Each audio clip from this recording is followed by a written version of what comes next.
aking channel. Eto na. Parang nakikita na po, mga kabida, na isang political analyst po, ang mangyayari po sa 2028 presidential elections po, mga kabida. O saan po, hinimok po niya ito kung anti-Duterte forces po, na magsanib puwersa na. Otherwise, pupulutin po sila, sa kangkungan po, mga kabida, Siguradong matatalo po sila ni Vice President Sara Duterte. Ayon. Eto, babasahin ko lang po. Ito kong article po ng Ambalita ngayon, mga kabida. Ang sabi po dito, mga anti-Duterte talo kung hindi sila magsasanib puwersa. Okta fellow Ranjit Rai. Ayan. Nagbabala si Okta Research fellow Professor Ranjit Rai na kung hindi magkaisa ang mga kritiko ng mga Duterte, tiyak na matatalo sila sa halalang 2028. Ayon. The anti-Duterte forces, if they don't unite, they're going to lose. That's it. That's simple. Kung hindi sila magkaisa, ang mga anti-Duterte forces, siguradong matatalo sila. Ganun kasimple. Ayon kay Rai, malinaw na may malaking kalamangan ang kampo ng Duterte dahil sa matibay at organisadong political machinery na napatunayan na sa mga nagdaang eleksyon. Dagdag pa niya, nagsisimula ng magkonsolida ang Duterte camp bilang paghahanda sa 2028 habang hati pa rin ang hanay ng oposisyon. Ayon.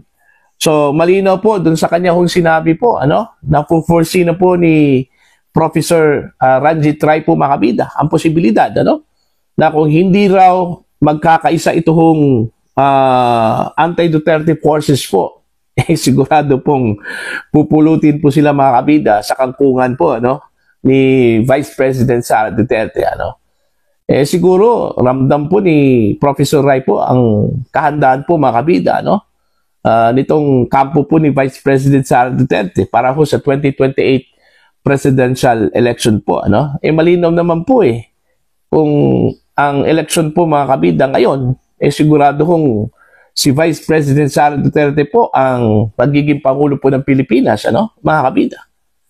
At kahit po gaano ho katindi yung banat sa kanya po, mga kabida, intriga laban ho sa kanya, pero still standing pa rin, Okay?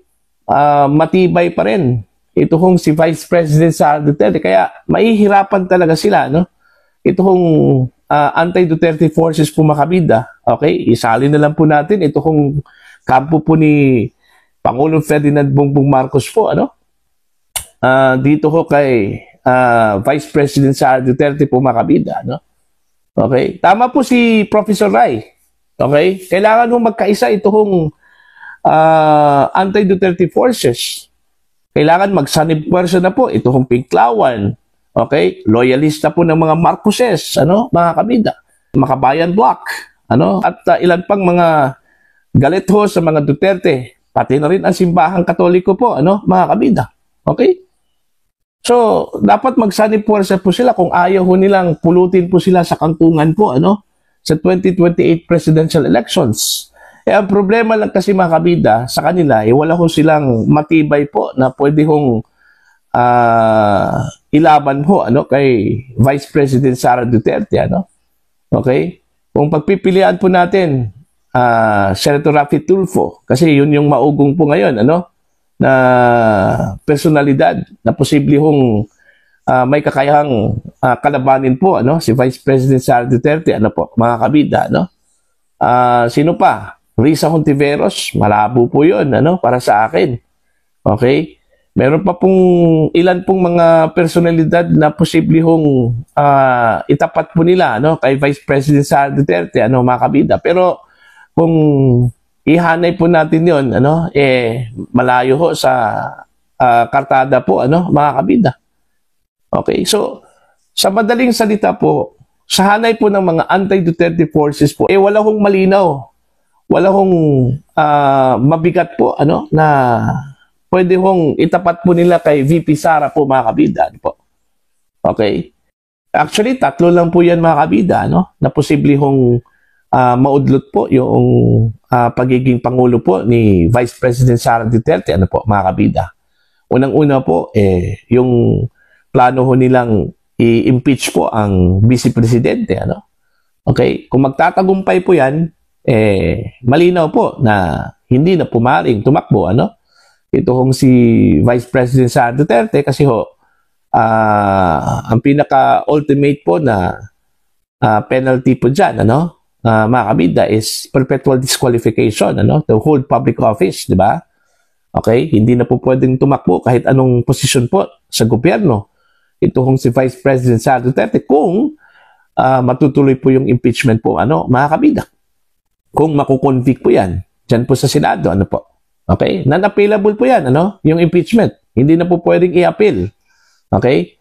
At saka hindi na rin pwedeng i-appeal yan sa Korte Suprema. Wala kong jurisdiction dyan, ang Korte Suprema patungkol po dyan, ano? Mga kabida.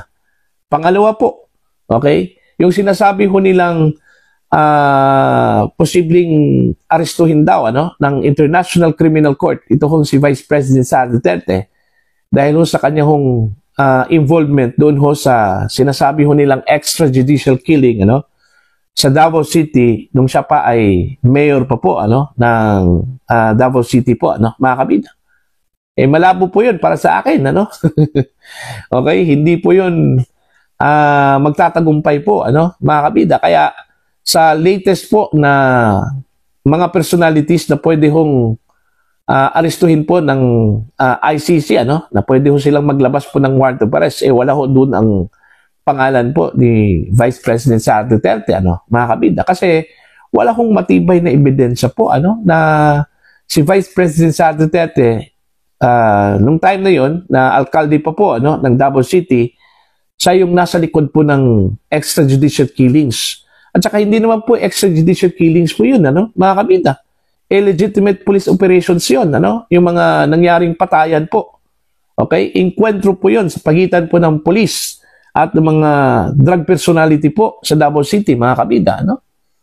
Pilit lang talaga nilang ikakabit yun, ano, na extrajudicial killings po yun, ano, mga kabida. Katulad na lang po sa nangyari ho sa war on drugs, ano, ni dating Pangulong Rodrigo Roa Duterte, ano po, mga kabida. Diba? So malabo po yun, yung senaryo na maglabas po ng warrant of arrest, ito kong ICC. Okay? Pero isa yun sa mga posibleng dahilan para maulot, ano, ang pagiging Pangulo po ni VP Sara, mga kabida. At itong pinakamitindi po, ano, pangatlo, kung patayin po ito kung si Vice President Sara Duterte, ano, mga kabida. Yun yung pinakamatindi. Talagang wala na po talagang pag-asa po na maging Pangulo po si VP Sara. Pero para sa akin po, mahihirapan po sila, no, mga kabida. Okay? Mahihirapan po silang gawin yan. Pero yun talagang posible, ano? Kung hindi po nila kaya kong kunin si VP Sara dun po sa legal na paraan po, ano, mga kabida, posibleng they will resort, ano, into illegal means. Okay? Yun yung dapat paghahandaan po, ano, ng kampo po ni Vice President Sara Duterte, ano po, mga kabida. Okay? So yun lang po yung mga posibilidad, ano, para lang po maudlot itong pagtakbo po, mga kabida, at pagiging Pangulo po ni Vice President Sara Duterte, ano, sa 2028 presidential elections po, ano. Okay? Other than those things, wala na po. Okay? Sabi nga ng ilang mga eksperto, mga political analyst po, ito hong pagiging Pangulo daw ni Vice President Sara Duterte, mga kabida, inevitable na raw, ano? Wala na hong pwedeng pumigil ho dito, ano po, no? Kasi kung tutuusin po, ano, kung titingnan lang po natin yung mga personalities po diyan po sa anti-Duterte forces, wala hong matibay po, ano, na pwede ho nilang itapat sa Vice Presidente po, mga kabida. Okay? Name these personalities. Rafi Tulfo, okay? Liza Ontiveros, ano? Bam Aquino. Sino pa? Isali na lang po natin. Ito kung si dating PNP Chief Nicolas Torre III. Okay?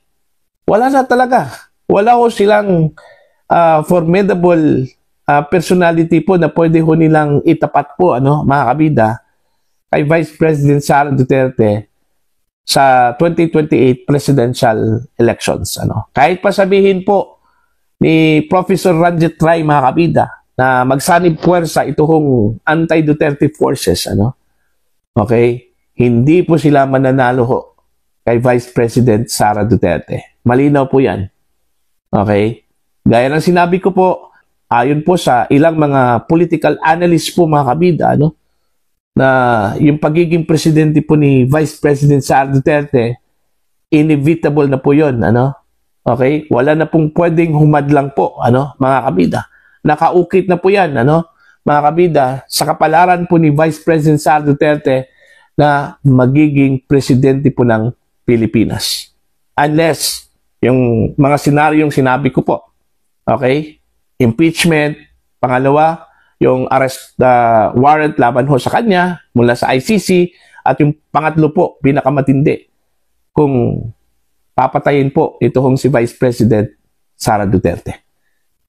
And maliban po doon ho, sa mga senaryong yon, mga kabida, wala na pong makakapigil po kay Vice President Sara Duterte na magiging Pangulo po ng Pilipinas come 2028 po.